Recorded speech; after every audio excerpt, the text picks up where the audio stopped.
Social media کے مختلف plate forms پر اکثر آپ نے یہ تصویر تو دیکھی ہوگی، کیونکہ بہت سے سادہ لو پاکستانیوں کا یہ تصور ہے کہ جب بھی پاکستان میں فوجی آمروں کی حکومت آتی ہے تو ملک میں معاشی ترقی کی رفتار بڑھ جاتی ہے۔ لہٰذا ان سادہ لو پاکستانیوں کا ماننا ہے کہ کیونکہ پاکستانی فوج ایک بہت ہی ڈسپلنڈ ادارہ ہے اور فوجی بھائی صبح سویرے جلدی اٹھتے ہیں اور بہت زیادہ کام کرتے ہیں،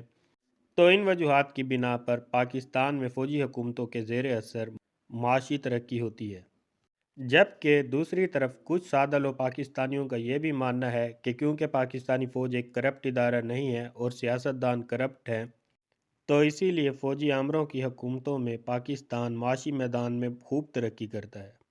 جبکہ اس سب کے برعکس جمہوریت پسندوں کا کہنا ہے کہ یہ بات تو ٹھیک ہے کہ جب بھی پاکستان میں فوجی حکومت آئی ہے تب پاکستان نے معاشی میدان میں ترقی کی ہے، لیکن اس کی وجہ یہ نہیں ہے کہ فوج ایک ایفیشینٹ ادارہ ہے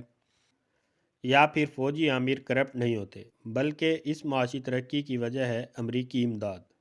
اور ان جمہوریت پسندوں کا کہنا ہے کہ امریکہ ان فوجی حکومتوں کو ہمیشہ سے ہی بہت بڑی امداد دیتا رہا ہے اور اس وجہ سے ان فوجی حکومتوں کے دور میں معاشی ترقی بھی ہوتی رہی ہے۔ لیکن امریکہ کی طرف سے دی گئی یہ امداد پاکستان کو کبھی بھی مفت میں نہیں ملی، بلکہ پاکستان نے ہمیشہ سے ہی اس کی بہت بڑی قیمت چکائی ہے۔ میں آپ کے سامنے کچھ اعداد و شمار رکھتا ہوں۔ یہ گراف 1951 سے 2011 تک کا ہے، اور اس گراف میں آپ دیکھ سکتے ہیں کہ 3 مختلف ادوار ایسے ہیں کہ جب امریکہ کی امداد پاکستان کو بہت بڑی مقدار میں ملی، اور اس گراف کے مطابق امداد کا پہلا دور 1955 سے شروع ہوتا ہے اور 1966 تک چلتا ہے۔ اصل میں اس دور میں 1955 میں پاکستان نے سیٹو اور سینٹو پیکٹ سائن کیے تھے، اور ان معاہدوں کے عوض پاکستان کو امریکہ سے بھاری مدد بھی ملی تھی۔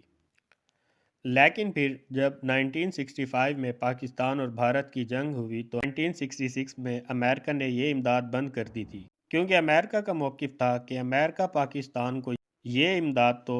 سوویت بلاک اور کمیونزم کے خلاف لڑنے کے لیے دے رہا ہے، نہ کہ انڈیا کے خلاف لڑنے کے لیے۔ لہٰذا اس بات پر امریکہ نے 1966 میں یہ امداد بند کر دی۔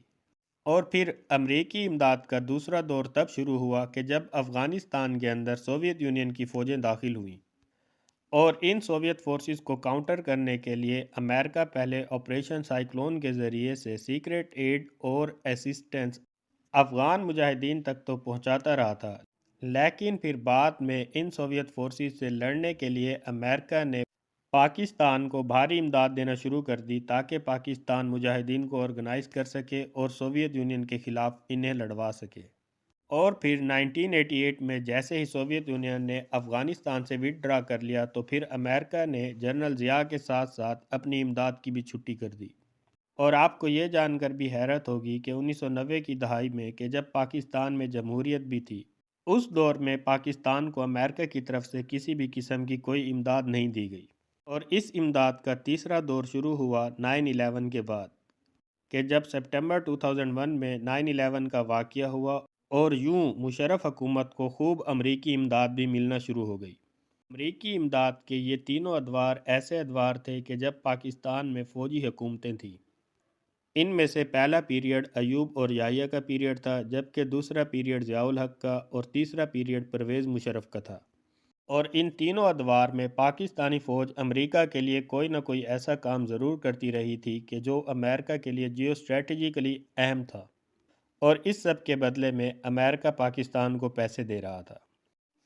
اور باہر سے ملنے والی اس امداد کا پاکستان کو سب سے بڑا نقصان یہ ہوا ہے کہ ہماری حکومتوں نے یہ سوچنا شروع کر دیا کہ جب باہر سے اتنے پیسے آ رہے ہیں تو پھر ہمیں کیا ضرورت ہے کہ ہم اپنے ٹیکسز کے سسٹم کو بہتر بنائیں یا پھر پبلک فائنانس کے سسٹم کو ٹھیک کریں۔ اور اب اس سب کا نتیجہ یہ نکل رہا ہے کہ اگر باہر سے پاکستان میں پیسے آتے ہیں تو پھر پاکستان کا پبلک فائنانس سسٹم ٹھیک چلتا ہے، اور جیسے ہی باہر سے پیسے آنا بند ہوتے ہیں تو پھر پاکستان ڈیفالٹ کی طرف جانا شروع کر دیتا ہے۔